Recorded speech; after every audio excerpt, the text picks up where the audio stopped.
সবাই কেমন আছেন? প্রথমেই দেখতে পাচ্ছেন আমি অনেকগুলো টাকা নিয়ে তারপর ভিডিও করলাম। আজকে যাচ্ছি আমি ব্যাংকে টাকা উঠাবো, ফেসবুকের টাকা। এই তো চলে আসলাম ব্যাংকের মধ্যে।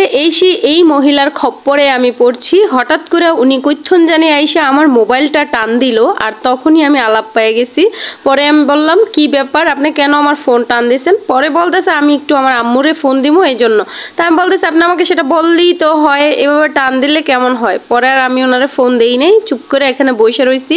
আর এখানে বসে থাকার কারণ হচ্ছে আমার বড় ভাইয়ের জন্য ওয়েট করতেছি। ভাইয়া আসলে তারপরে ব্যাংকে যাব, তারপরে টাকা তুলবো। আমরা এখন ব্যাংকের নিচে আছি। অবশেষে ভাইয়া চলে আসছে, ভাইয়া সুন্দর করে চেকটা লিখছে।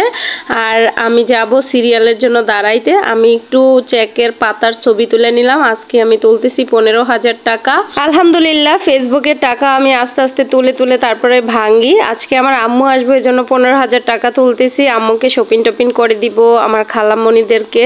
তো এই জন্য টাকাটা তুলতে আসছি। এটা আমার গত মাসের পেমেন্ট ছিল 16,000 টাকা, সেখান থেকে আমি 15,000 তুললাম। তো প্রতি মাসেই আমার এরকম টুকটাক টাকা আসতেছে। হয়তো অনেকের অনেক বেশি বেশি আসে, কিন্তু আমি প্রতি মাসে 15-16,000 করে তুলতে পারি। এটাই আমার কাছে অনেক বেশি, আলহামদুলিল্লাহ। এই ছেলেটা অনেক বেশি সুন্দর, তাই না? আমার ক্যামেরার মধ্যে ধরা পড়লো আমি নিজেই জানি না। যখন আমি ভিডিও এডিটিং করতেছি তখন আমি দেখতে পেলাম, মাশাআল্লাহ খুবই সুন্দর।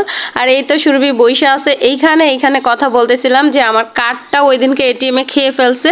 তো এটার জন্য আবার আমার 15 দিন পরে আসতে হবে, তা না হলে আমার ব্যাংকে আজকে সিরিয়ালের জন্য দাঁড়ায় থাকতে হইতো না। আমি বাইরে থেকে এটিএম থেকে টাকা তুলে নিয়ে যেতে পারতাম। ওই তো অবশেষে টাকা আমার তোলা হয়ে গেছে। ভাইয়া টাকাটা গণলো, সব ঠিকঠাক আছে। এখন আমার হাতে দিল, আমি একটু গনতেছি ফেসবুকের টাকা, নিজের আর্নিং এর টাকা। সত্যি অনেক বেশি ভালো লাগে। কিসের টাকা এগুলা? ফেসবুকের টাকা। ফেসবুকের টাকা? আম্মুর ফেসবুকের টাকা? না, আমার ফেসবুকের টাকা। তোমার ফেসবুকের টাকা? এখানে কত টাকা হবে জানো? এখানে 20,000 টাকা। আমি দিতে পারি। এখানে কত টাকা? 20,000। 20,000। আলহামদুলিল্লাহ বলো। আলহামদুলিল্লাহ, আমার টাকা। আলহামদুলিল্লাহ। টাকা নিয়ে চলে আসলাম মিষ্টির দোকানে। আজকে আমরা ইচ্ছে মতো পছন্দ মতো মিষ্টি খাবো। আমাদের নারায়ণগঞ্জের এই দোকানটা অনেক পুরনো এবং বিখ্যাত মিষ্টির দোকান। আর এই যে এক পিস মিষ্টি 85 টাকা, দেখছো কত দাম।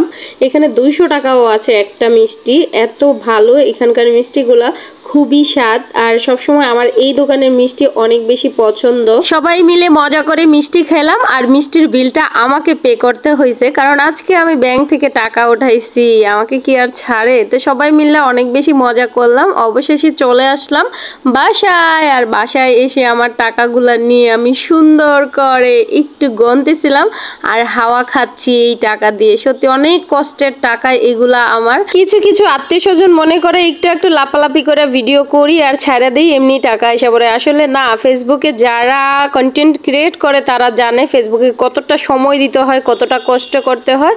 যাই হোক, সবাই আমার জন্য দোয়া করবেন যাতে আল্লাহ পাক এভাবেই আমাকে সাকসেসের দিকে এগিয়ে নিয়ে যায়। সবাই ভালো থাকবেন, সুস্থ থাকবেন, এবং বেশি বেশি করে এই ভিডিওটা লাইক দিয়ে শেয়ার করে দিবেন। আল্লাহ হাফেজ।